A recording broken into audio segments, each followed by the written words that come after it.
تنها صداست که میماند. گنج شایگان از گذشته ها، ناگفته ها و ناشنیده ها در پادکست سلیم ایوبزاد. سلام و درود شنونده عزیز، دوستداران پادکست گنج شایگان. پادکست برای پخش صحبت و گزارش های نادر که بیشتر پیش از زمان پیدا شدن اینترنت روی موج‌های رادیو آزادی پخش شدند و به دایره وسیع شنوندگان و مشتریان دسترس نیستند. امیدوارم این پادکست برایتان پسند آمده باشد و فکر و اندیشه درباره آن دارید زیر این نوار بنویسید، حتما به آنها رسیدگی خواهد شد. در ارشیو یا بایگانی رادیو آزادی یک سوال و جواب دیگری ما با رئیس جمهوری تاجیکستان امام علی رحمان نگهداری می شود که خیلی جالب است. این صحبت 28 سپتامبر سال 2008 در شهر نیویورک ثبت شده است. در روزهایی که پرزیدنت تاجیکستان هرچند از مارت یک سال پیشش نسب خود را از رحمانوف بر رحمان عوض کرده بود، باز هم در همین صحبت خودش را هر زمان رحمانوف نام میبرد و به احتمال زیاد علامتی آن است که هنوز به نسب نوی خود عادت نکرده یا عادت پیشینش را ترک نکرده بود و زمان این صحبت ثبت شد که او برای شرکت در مجمع عمومی سازمان ملل متحد به آمریکا سفر کرد. نه این یگان نشست خبری نیست. طور میدانه جناب رحمان پرس کنفرانس یا مصاحبه با خبرنگاران را، مخصوصا با خبرنگاران تاجیکستان را ناز نمی‌بیند، دوست نمی‌دارد. مثلا ولادیمیر پوتین یا دیگر رهبران سوال و جواب سالانه با ژورنالیستان یا مردم را ندارد، برگزار نمی‌کند.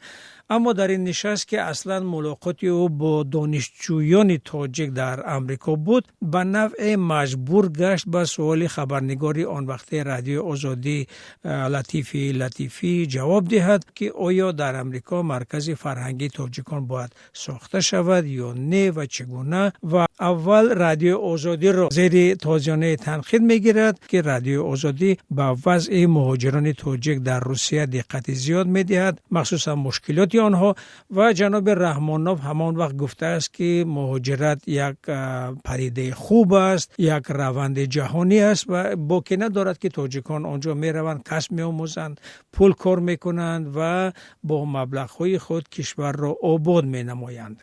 این شکایت را هم میکند که در خود کشور در همین حال کارگر نمیرسد. مثلا در روغن مشکلی که تا حالا نیز به گوش میرسد، اما جناب رحمان نمیگوید که سبب اساسی چیست و خود مهاجران میگویند که سبب اساسی این پستی معاش، پستی مزد کار است. رحمانوف در این صحبت همچنین میگوید که در ساختمان قصر ملت یعنی دفتر کاری او نیز چنین کمبودی نیروی کار احساس میشد است در اون وقت و همان وقت 800 کارگر تاجیک از اینجا از کار رفتند و حکومت مجبور شده است برای بنیاد قصر ملت از هندوستان کارگر بیارد. هرچند جناب رحمانوف میگوید تاجیکان باید اول همدیگر را دوست دارند و احترام کنند تا بعدش بیگانه ها آنها را حرمت کند، اینجا خواهید شنید که او با صدای خیلی بلند و با رضایت کامل هزاران رحمت به یهودیان بخاری نیویورک میگوید و از آنها ستایش میکند که رادیو، روزنامه، رستوران، قهوه‌خانه و دیگر انشاءات خود را در اینجا بنیاد کردند. هرچند از حق نگذریم، امیدوار میشود که تاجیکان هم همین گونه پیشرفت کنند. و نکته دیگری که احتمال از همان دوره ها سر شده در لکسیکون رئیس جمهوری تاجیکستان باقی مانده است، یعنی در ذخیره لغوی او، در سخنرانی های او زیاد تکرار می شود، این مبلغ است. او مبلغ گذاری دولت را به شهروندانش در خارجه به دوش صاحب کاران می گذارد و از آنجا شاید عباره صاحب کاران بناموس پیدا می شود و می گوید مرکزهای تاجیکی را باید نه دولت بلکه آنها بنیاد کنند، چون خود کشور 1001 پرابلم دارد. امریکایی ها را نیز ستایش می کند که هر کجای رادیوی روند امریکایی میگویند خود را و رادیو آزادی هم از امریکایی هاست و غیره. اینجا یک صدای خنده ها بلند می شود و در آخر میگوید که من همین قدر عهده کردم، بقیهش وظیفه شما جوانان است که کشور را صاحبی کنید. خب از این بیشتر وقتتون را نمیگیرم و اگر فرصت ماند در آخر باز چند کلمه خواهم گفت. حالا تصور کنید که در یک تالار دانشجویان تقریبا 250 نفر دانشجویان تاجیک نشستند، پرزیدنت در منبر و او را دیگران همدیاران مقیم امریکا خیر مقدم میگویند و مدح ستایش میکنند و درخواست و سوال ها میدهند و همین وقت خبرنگار رادیو آزادی لطیفی از جای میخیزد و سوال میدهد. سلام علیکم جناب وزیر، من واجد لطیفی از رادیو آزادی میخواستم از شما یک سوال کنم که کاری که معلوم است تاجیکان فرهنگی خیلی بزرگ دارند، خیلی قدیمانه، خیلی نانوایی بسیار خوب دارند. چون نیویورک مرکز جهان شمرده میشود، در اینجا مرکزهای فرهنگی بگویم که قشنگ‌ترین کشورهای دنیا هم هستند، حتی افریقایی هم هستند. همین یک نقشه نیست که یک مرکزی فرهنگی تاجیکان تشکیل شود در اینجا، چون که برای انگیزش دادن هنرهای تاجیکستان، نمایش دادن شما چطوری که می‌بینید اینجا کارهای رسامای تاجیک جمع‌آوری شده است که بعضی‌هاشون مقیم نیویورک هستند، مقیم امریکا هستند. در اینجا فرزندان تاجیکستان زیاد هستند و با فکرم نیاز دارند که چنین یک مرکز فرهنگی تشکیل کرده شود. فکر دارید شما در این باره؟ تشکر. با کمک شما، با کمک کارمندان رادیو آزادی، اکثریت کارمندان تاجیک‌ها هستید. ما بیشترتان تاجیکستان را وطن خودتان تبدیل می‌کنیم. شاید شما نباشید، دیگران اخبارات‌های بسیار وای می‌رود. چی؟ من شما را تبدیل کردن نیستم، رادیو کنم. در بسیار برآمدها وای است. یکی از سبب‌های اغوا انگیزی در تاجیکستان بعضاً رسانه‌های اخبار خارجی هم بودند. خفا نشویدان. در اون جمع تاجیک‌ها خیلی زیاد کار می‌کنید. بیایید. برای چی؟ صرفی نظر در کجا کار می‌کنیم، ما وطن داریم، ما تاجیک میگیم. وطن دوست بودن ما نسبت به وطن بی‌اعتنایی نکنیم، نسبت به ملت، به فرهنگ خودمان. تنها یک پرزیدنت نه. از کدام ورده برآمدیم ما. اکنون با بنیادکاری شروع کردیم. ما نماینده یک نفر داشتیم. حاضر 5 نفر برآمدیم. ما سفارت در امریکا نداشتیم. سفارت کردیم. ما در اکثریت دولت‌های دنیا سفارت و سفیر نداشتیم. امروز شکرانش که علاقه با وجود ترقیات اقتصادی دیگر زینه و زینه رفته ایستاده. من اینجا اشاره کردم. شما در اینجا کار و فعالیت می‌کنید؟ بله. همین نیویورک؟ بله، در نیویورک. من در حضور شما من یک جهان تشکر به هم وطنان یهودی بخارایی میگم، اونای شهروندان ما که با امر تقدیر حالا در اینجا زندگی میکنن. رادیوی تاجیکی، روزنامه تاجیکی، مرکزهای فرهنگی تاجیکی، دسته هنری ملکه فرهنگی تاجیکی، آشخانه تاجیکستان، طعم‌های ملی تاجیکی، تمامی چاره‌بینی‌های وی میگذشتگی من همیشه نوبت در همین مرکزها گذرانده میشه. مرکزی فرهنگی کلی تاجیکی را تشکیل کردن و این کمتر مبلغ در کار و همبستگی با شما. من از این اشاره کردم. برادران ترکا که تشکیل کردن اکثریت صاحبکارا از پول دولت نیست. اکثریت از حساب پول صاحبکارا همین چاره‌بینی را تشکیل کردن. شاید من حساب کردم در نیویورک 4 آشپز تاجیکستانی آمده است.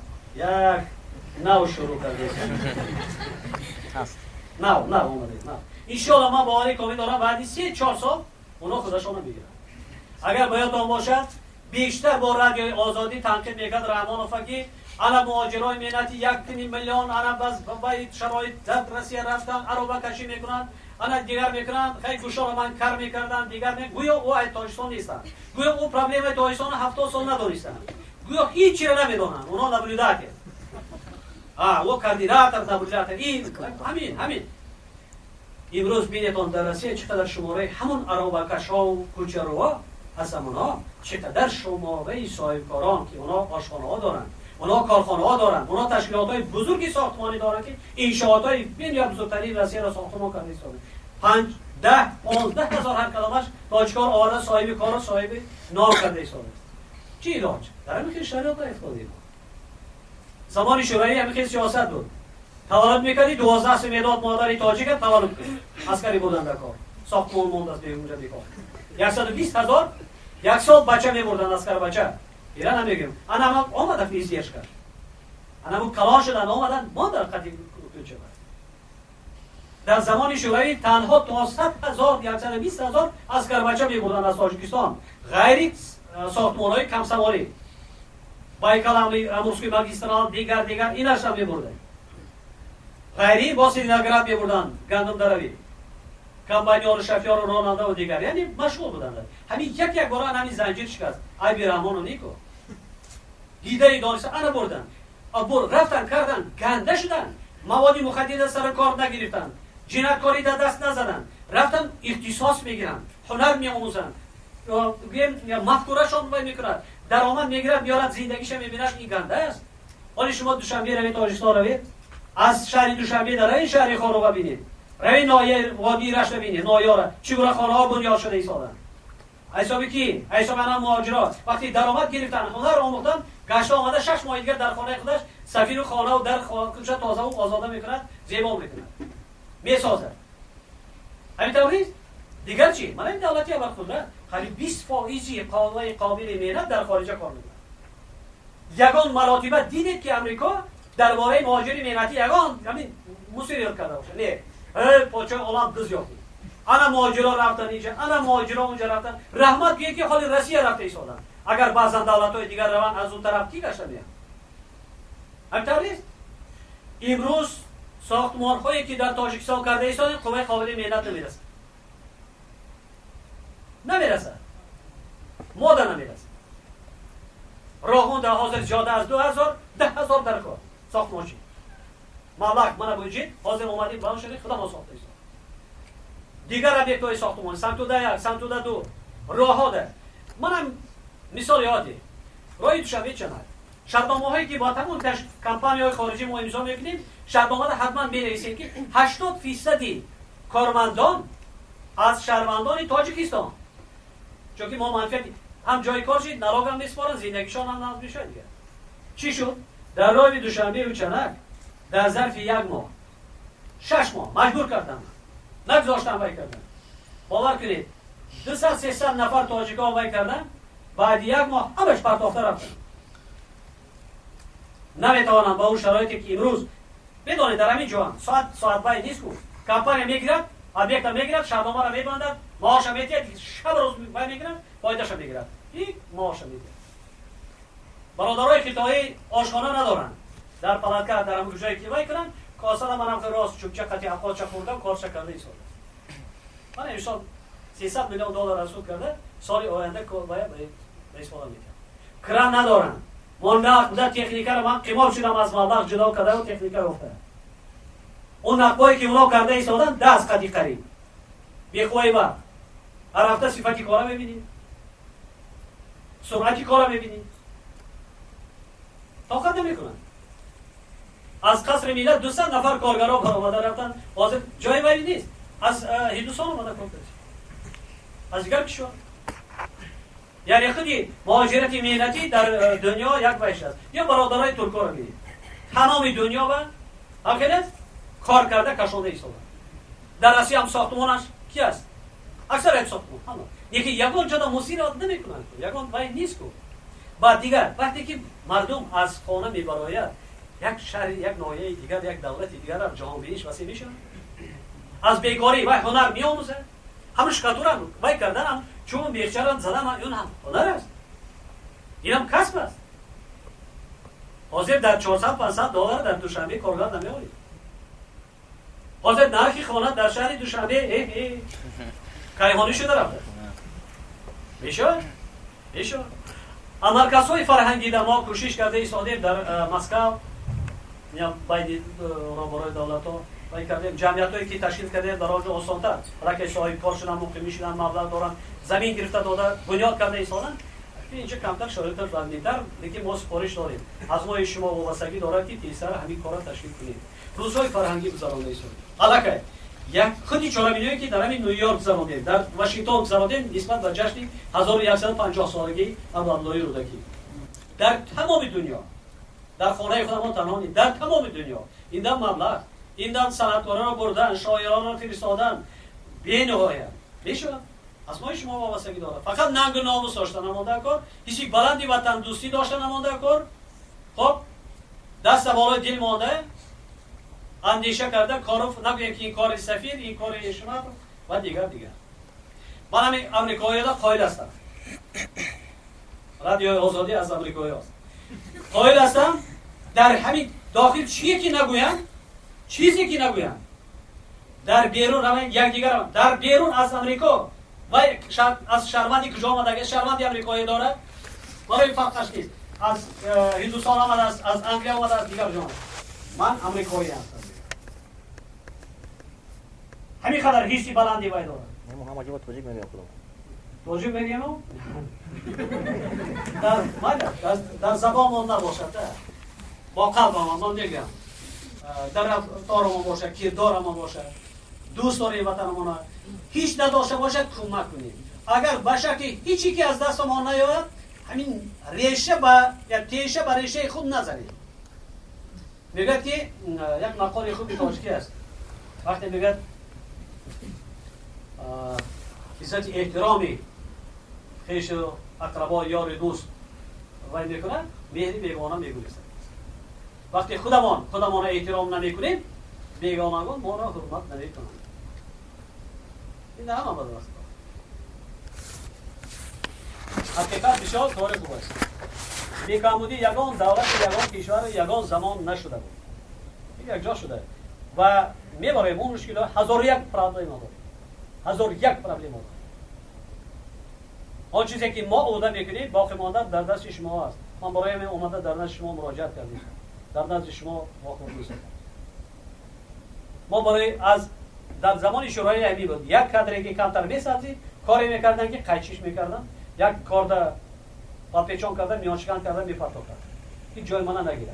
برعکس امروز ما تمام چاره را دیده ایستادیم. امروز یک مراتبه ما فاندی احتیاطی ذخیره کردنی تیار کردنی کادرها را در خارجه، من در بودجه سال آینده زیاد کردم که هر چی توانید کادرها را انتخاب کردن در خارجه، کادرهای خدمت تیار کنیم که آینده تاجیکستان آباد کنند، صاحبی کنند. خب این بود آن سوال و آن جواب در تیر ماه سال 2008. نه نشست مطبوعاتی بلکه دیدار با همدیاران در نیویورک امریکا. اتفاقا چند پیش دقیق‌ترش آخر ماه دکبر سال 2023 نیز رئیس جمهور تاجیکستان درباره مهاجران اظهار نظر کرد. آن هم در هنگام دادن پیام به پارلمان و گفت از سختی و مشکلات مهاجران تاجیک به خوبی آگاه است. مش شرایط شخصم شرایط و زندگی مهاجرای مهنتی تاجیک را در خارج کشور نقض می‌دانم. برای ما شما عیب نیست. نه ای که مردها، زنهای تاجیک، بانوان تاجیک در مهاجرت هستند هزار. ما ننگ و ناموس داریم. من دیگر شدم مشکلات صدها نفر از حساب مهاجرات، صدها زیادتر اصلا ما جسد بیاریم از دیگر جا. اونایی که برای پیدا کردن رزق روزی برای فرزنداش، چون که ما را برای از بالا تا پایان فقط فکری میباشد نفسی بدی خود را داریم. یک چیز اینجا جالب است که از کجا پرزیدنت تاجیکستان امام علی رحمان از مشکلات مهاجران خبر دارد، وقتی که سفارت و نماینده هایش در این باره با او چیزی نمیگویند و یا اینکه مشکلات را خیلی کم کرده نشان میدهند و مطبوعات تاجیکستان هم درباره مهاجران خیلی کم خبر و گزارش پخش میکند و یگانه رسانه اخبار عام که تقریبا همه روزه از حیات مهاجران تاجیک چه در روسیه، قزاقستان و چه کشورهای دیگر خبر و گزارش می‌دهد، محض همین رادیوی آزادی است که در صحبت نیویورکیش رحمان آن را برای این کار شدیداً مورد تنقید قرار داده بود و ایراد گرفته بود که چرا این رادیو مسئله مهاجران را به گفته خودش مثیر بد می‌کند، یعنی از حد زیاد سر زبان می‌آورد. پایان پادکست گنج شایگان، من سلیم ایوبزاد همراه شما بودم و همراه خواهم بود. خدا نگهدار. در راه هستید مهمانی یا در جای کار علاج خواندن ندارید امکان دیدن هم پادکست رادیوی آزادی را بشنوید. نقل گوشکی تنها برای شما در وقت دلخواه و جای دلخواه.